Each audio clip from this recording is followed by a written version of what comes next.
On a clear day when the sky is blue and there's just enough breeze to blow the clouds away, you can stand on the big hill above the valley and watch Duck and Oliver far below, busily at work on Duck's branch line near the sea. The two engines are very proud of their matching coats of gleaming color. Oliver often talks about the time that Douglas saved him from scrap. If it wasn't for his help, Oliver will say, I might have been caught when I ran away from the scrapyard, and I would never have come to live here on Sir Topham Hatt's railway. The other engines all wanted to know about Oliver's adventures. Amazing, remarked Henry. Oliver, said James, has resource. And sagacity, put in Gordon. What does that mean, whispered Percy. I think, replied Thomas, it's about being clever and wise.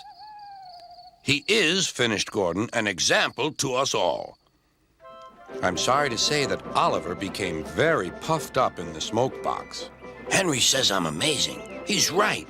He whistled as he swooshed along the line. One day, Sir Topham Hatt came to see him. You are doing well. Now you must learn how to look after freight cars. Every wise engine knows that you cannot trust freight cars. The other engines warned Oliver, but he took no notice.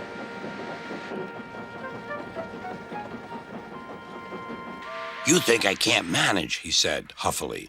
Gordon knows better. He says I'm sagacious. You may be good gracious or whatever you call it, but cars can be troublesome, and— Say no more, Duck, interrupted Donald. It's a pity, but the wee engine will just have to learn for himself. Oliver pulled some loaded cars to a siding and pushed the empties to the chute.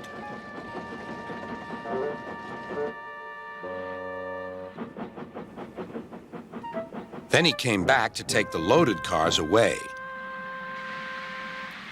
But they were comfortable and didn't want to move. What right is he to poke his funnel in here?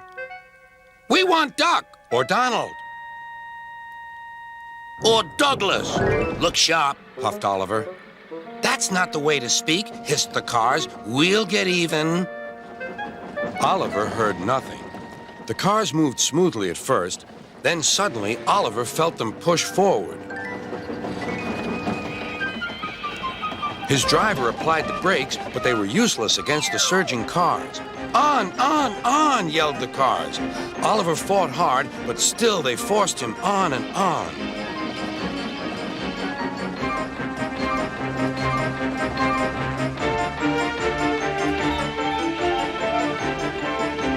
At last, the cars grew tired. I'm winning, gasped Oliver, but it was too late.